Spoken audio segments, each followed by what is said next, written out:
कक्षा 10 विषय हिंदी पाठ 6 जयशंकर प्रसाद। व्याख्या नंबर 6 का शेष भाग। सारा संसार सदा से पुकार पुकार कर कहता है कि यदि आपकी जीव पर दया दृष्टि हो जाए तो उसके मन की सारी इच्छाएं पूर्ण हो जाती हैं। हे स्वामी, इसी को देखकर तो मुझ जैसे निराशों को भी आशा हो रही है कि आप मेरे मनोरथों को भी पूरा करेंगे। विशेष कवि ने बड़ी सहज सरल भाषा में अपनी आशा अभिव्यक्त की है। दूसरा, कवि को परमेश्वर की दया भावना पर पूर्ण विश्वास है। ये काव्यांश में अभिव्यक्त हो रहा है। तीसरा है, दया दयानिधि में अनुप्रास अलंकार प्रयुक्त हुआ है। चौथा, खड़ी बोली हिंदी का प्रयोग किया गया है। पांचवा, छंद मुक्त रचना है। गृह कार्य हेतु प्रश्न। कवि ने ईश्वर को अनादि क्यों कहा है? दूसरा, जयशंकर प्रसाद के किन्हीं 3 काव्य संग्रहों के नाम लिखिए। तीसरा, सागर और लहरों को देखकर मनुष्य को ईश्वर के विषय में क्या ज्ञान प्राप्त हो सकता है? प्रभो शीर्षक कविता के आधार पर स्पष्ट कीजिए। चौथा, प्रभो शीर्षक कविता में कवि ने ईश्वर के किन किन विशेष नामों से संबोधित किया है, देखिए। पांचवा, प्रभु शीर्षक कविता के कला पक्ष और भाव पक्ष पर प्रकाश डालिए। सातवां पाठ शुरू होता है। सूर्यकांत त्रिपाठी निराला। कवि परिचय। अक्कड़पन और निर्भीक अभिव्यक्ति में कबीर का प्रतिनिधित्व करने वाले कवि सूर्यकांत त्रिपाठी निराला का जन्म 1896 ईस्वी में बंगाल के मेदिनीपुर गांव में हुआ था। उनके पिता पंडित राम साय त्रिपाठी थे। आपकी प्रारंभिक शिक्षा हाई स्कूल तक हुई। इसके पश्चात आपने स्वाध्याय द्वारा हिंदी, संस्कृत तथा बांग्ला भाषाओं का अध्ययन किया। बाल्यावस्था में ही निराला के माता पिता उन्हें छोड़ स्वर्गवासी हो गए थे।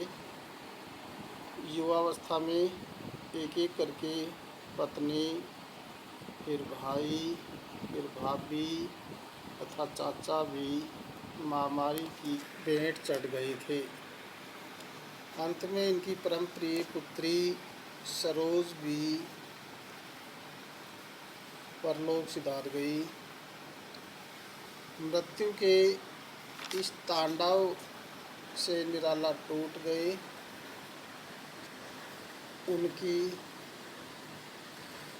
करुण व्यथा सरोज स्मृति नामक रचना में बाहर आई। सन 1961 में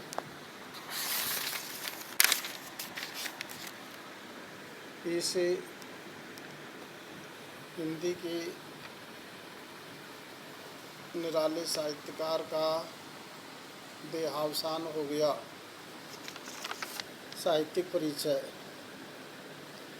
कविवर निराला ने हिंदी साहित्य की अनेक विधाओं में अपनी विलक्षण प्रतिभा से अलंकृत किया।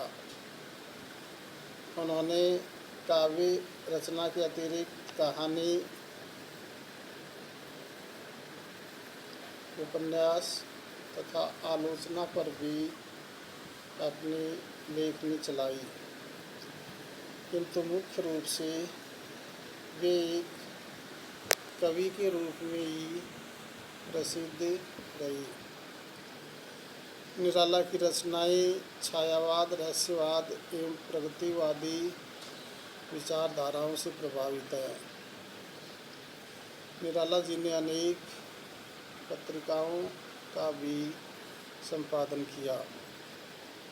रचनाएं अनामिका, परिमल, गीतिका, रुपुर मुक्ता, नए पत्ते, राम की शक्ति पूजा, सरोज स्मृति, लिली, चतुरी चमार, अपरा, अलका, प्रभावती और निरूपमा आदि गद्य रचनाएं हैं। कविता का शीर्षक है अभी न होगा मेरा अंत।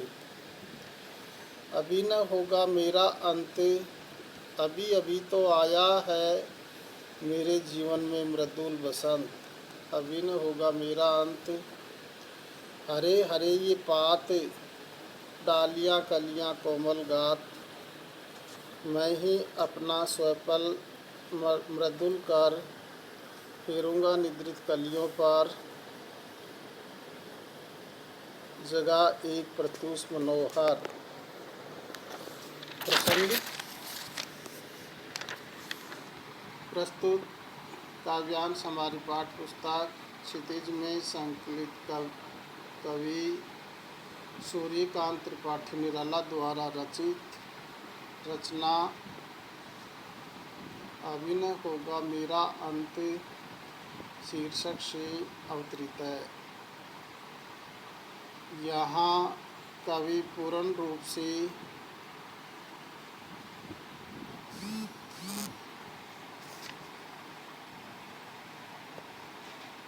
आश्वस्त है कि अभी उसकी काव्य रचना का उत्साह भरा हुआ है। इस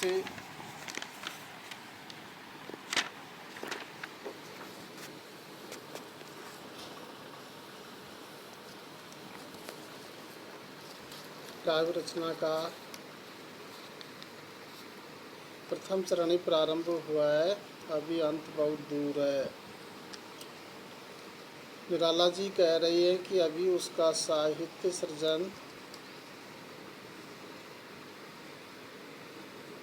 खत्म होने वाला नहीं है।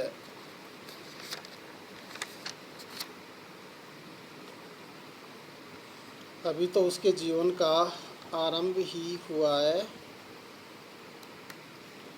बसंत ऋतु आने पर प्रकृति में उल्लास और उत्साह भरा वातावरण दिखाई देता है। उसी प्रकार मेरे जीवन का ये यौवन काल है, वह उत्साह से भरा हुआ है। अभी अंत के बारे में सोचना व्यर्थ है।